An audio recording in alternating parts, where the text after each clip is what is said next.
Ano yun, mas malapit siya sa Brooksville. Botanical, Yes. botanical, Tapos ma'am. doon magkakaroon ng tram or maliit na trains. Botanical, ma'am. Doon sa Teresa mismo. Sa Arden. Swerte naman na ito, Point to malapit siya point. sa Arden Botanical. Magkapit-bahay pala tayo. Di ba, doon ako nakatira pala. So, why Cavite? Cavite has propelled itself as one of the country's most industrialized provinces, evident in growing numbers. Kasi maraming workforce na galing sa Cavite. Sobrang laki ng Cavite, hindi yung masabi na, Cavite pa rin pala to, nagbiyahe ka, Cavite pa rin, pagising ko, gano'n. So, parang, ang laki talaga ni Cavite and ang workforce nasa Cavite. So, kaya nagkaroon tayo ng... So, nakita ni Mega World na maganda dito sa Cavite.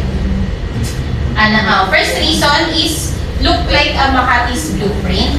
So, gagawin itong parang blueprint ni Makati. Yan ang first reason natin. Second reason, workforce, promising workforce. Ito ay office. And also, yan, location. Residential village in the Philippines. So, ito po yung magkakaroon ng tram. Ito yung meron train sa loob, point to point. Dahil sa sobrang laki. So, para kayo nasa New York, ba yun? Yung merong dumadaang train sa kalsada. May ganun yan. Yes. Ito po yung ito yung chapel niya na church yan. Ganyan yung church. Ayan, ganyan yung church.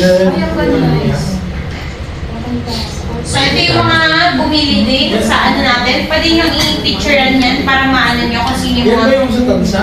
Sa 13, sir. Tansa 13. Sa Maynila. Elis 13. Katabi ng Las Brisas. Hindi sana yung Tanawan. Sir, malapit Malapit doon.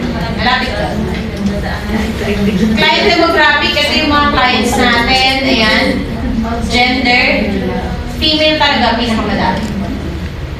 Ayan, ang locations. Ito din, yung mga malalapit na Actually, may mga bagong bukas na doon, no? Yung Calax ba yun? Yung Calax. Yung daanan na ng mabilis na 30 Going to minutes. Nani. Yes. Sabi ko sa inyo. Doon sa aming tatagos. Punta ka sa inyo.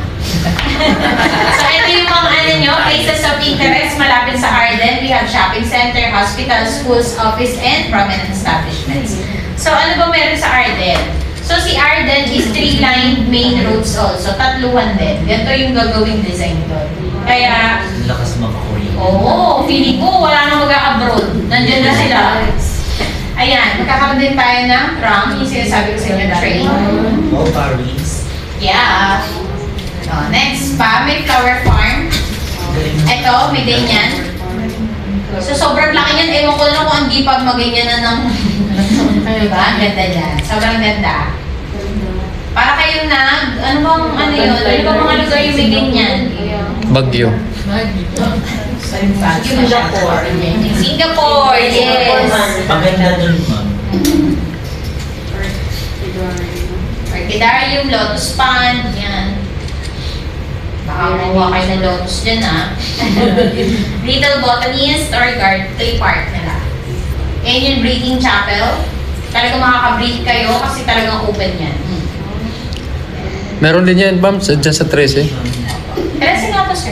Dyan sa Torres Farm, meron din yan. Kapit-bahay niya yun. Alam ko yun si Torres. Pero si Torres is... International yun. Parang mas maraming man-made. Ano lang naman din si Torres? Kapit-bahay ko yun Okay, we have also Welcome Pavilion. We have bike lane.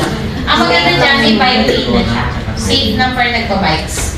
Ito yung itsura ng mismo Arden Botanical Village. Residential lot. 18.15 hectares. Pinaka-small cut natin dito is 280 square meters. Then ito yung clubhouse. Scandinavian style. Ito naman Scandinavian. Yan, ganyan yung actual yan. Actual yan Naka-high ceiling. Ito yun, yung pataas sa... Actually, working na yung mga amenities dyan. And may nagpapagawa na dyan ng bahay, 4 na. Kung makakapag-visit talaga tayo dito, makikita nyo. Marami na nagpapagawa ng bahay. Paggabi dyan, ma'am, parang may mga dyan, mga pagkain, tinta. Yes, meron. Libre mo ako, sir, ha? Yes, ma'am. Walang problema. Meron na po dyan. Okay. So, ganun din, yung mga natin, wala na rin wire underground. Ito naman si Arden West Park Village. Yan. Si Arden Botanical tsaka si Arden West Park Village. Kaya sabi ko sa inyo, we have to schedule another time kasi malaki din itong village. Pwede rin kayo mag-vlog on that day. Gawin natin. So, meron naman akong fly-through niyan. Meron akong video na pwede nyo ma-edit or mag-gather. Ayan, ang magagandang brokers. So, we have Miss Joy Garcia, Brokers Division. Yes, siya yung head natin. Siya tagapagtanggol natin in case meron tayong mga or may mga request kayo, si Miss Joy Garcia. And me, myself, Christine Ramira, Senior Broker Relations Officer dito sa Maple Group. Pero ang project natin na handle is pwede sa Makati, pwede sa Cubao at Pampanga. And also this one, si Serena Ginto. Siya is the Senior Broker Relations Manager natin sa Capital Town, Pampanga. In case na biglang may client kayo doon, andun lang siya. Pero yun, under pa rin natin yan sila. So, pwede natin mabenta yung nasa Capital Town, Pampanga. So, ako naman, pwede ako anytime, kahit saan. Bahala na kayo.